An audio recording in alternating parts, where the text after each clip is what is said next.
Good afternoon this Wednesday, March 25th. Too many moving puzzle parts that I have to show on the charts to do the newsletter, so we went this route again. A lot of news out today. Of course, President Trump announcing they put a firm date, May 14th, 15th, meeting with President Xi in China. Many were thinking it was going to be June, which pushed soybean buying more towards new crop. Well, that shifted, and that allowed the soybeans to pop today after trying to get buried. And they could have buried the beans last night on crude oil, but they could not. Obviously, somebody knows something, as we always see, and somebody's making money on these announcements. Well, that came out today, shoring up the soybean market. Of course, E15 voluntary was announced today. It's not a surprise. We've had that every year for 4 years. We finally got it today, but it's nice to have it. But the wheat trade, wheat firming up. They try to bury the wheat market. They keep telling you the rain's coming. We caused the wheat market to rally in the night, then the morning session. Oh, they find the rain, but by noon again, it's gone. Well, today they pretty much just gave up on the rain, and there's no rain now through April the 9th. So let's take a look at a few things here on the weather market charts, and then we'll go to the grain charts. Okay, this is last week's drought monitor. We'll get a new one tomorrow. You always get them on Thursday, but of course, this will probably see more dryness in western Kansas as we get this out tomorrow. The winter wheat production, remember, really heavy here up the middle part of Oklahoma into western Kansas, eastern Colorado. Well, what is the weather maps? Yesterday, I showed more rain in this area. Today, I take it out through midnight, Monday the 6th. And there's pretty much nothing where we need it the most. We need it there. Now let's take it out to this the 10th. This is as far as I can go. There's nothing in there. We want rain here. Now we froze it. Call it freeze drying it. Now we're drying it out with heat and temperatures, and we can't get any water on this stuff for the next 2 weeks. That's why the wheat market taking off today, putting in an outside day up. Of course, we had an outside day up here before, and no follow through because of the announcement that President Trump and Xi weren't meeting, and down the grain market came. Of course, they are meeting. It shouldn't have had a big deal on the wheat, but it did. Isn't it interesting on July Kansas City wheat that the 21-day moving average held? We did not have to go down to the long-standing slower moving average, and likely found our ABC wave 4. Now we're going to start likely a 5-wave zigzag advance, probably into April 20th, which is a very seasonal window for peaking the winter wheat contracts. Chicago wheat, here too. This is a 30-day, and I've shown you this before, that we changed the Chicago on the continuation for the blue line. It's a 30-day, and that held double hit. There was a Monday, there's Wednesday, outside day up. Should be follow through, and I'm looking for something near $7 on Kansas City as a potential place to sell the rest of our old crop or let go of our old crop longs from last year in re-ownership, and we'll get aggressive on new crop sales.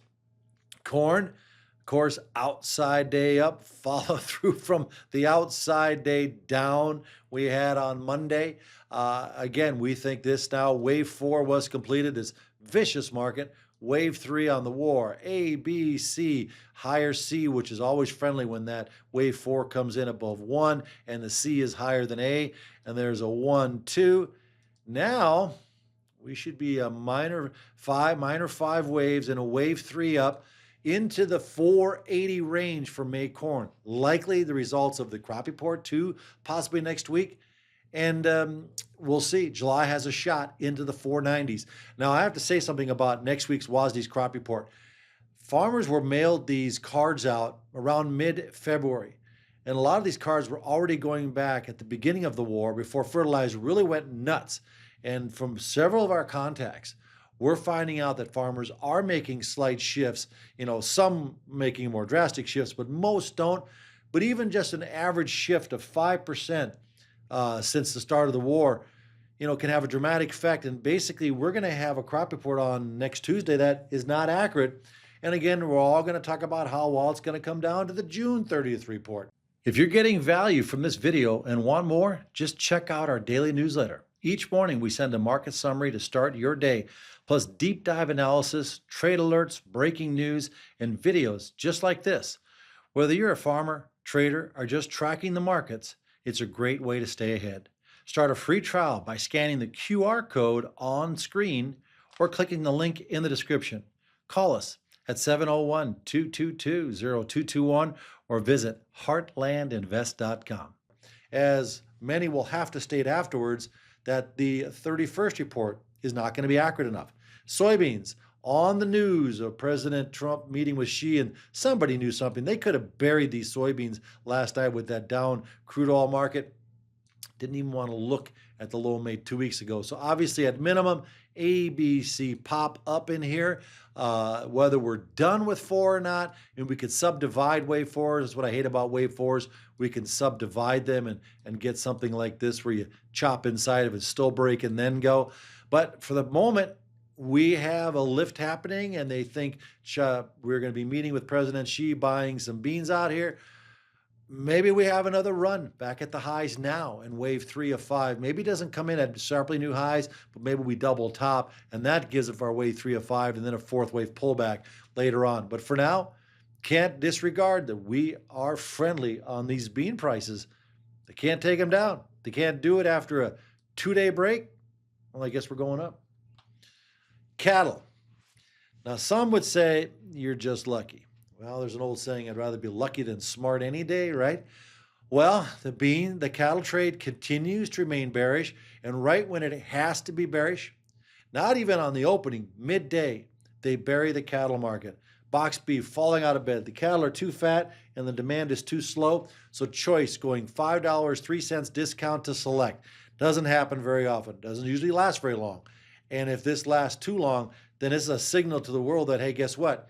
Stop giving us such fat cattle, even though that's how we've been getting through, along with increasing imports and less exports. Either way, June cattle stayed under resistance, even just nicked a new high out during the morning day session, closed lower. We are still potentially in a wave 3 down. You've got another minor 1, 2, and now wave potentially 3 down. Crude oil in the morning, if it's higher, stock market lower, we follow Mr. Stock Market. Feeder cattle, same thing. Continuation chart.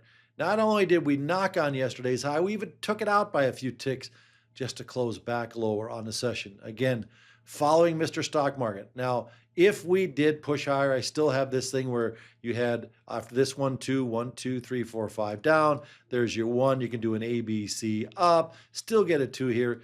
Yes, I'm price negative. And the charts are more price negative than me yet here at the moment, sending us lower. Now, seasonally, it's hard to be short feeder cattle from mid-April into July, as there's that strong tendency of the grass turnout and just there's just no calves for available anyway. But that said, still the prospect set up for a break, and where to could still see 330 on the April contract, on the May contract. And to take $20 off of May feeder cattle, that's nothing. We can do $20 in our sleep here on some of these cattle contracts. So we'll see. That's how it still looks on the charts and why I wanted to do a video today. This is Eugene Grainer with Heartland Investor Capital Management. Hope you find this information not only concise and short, but useful. Thanks for watching.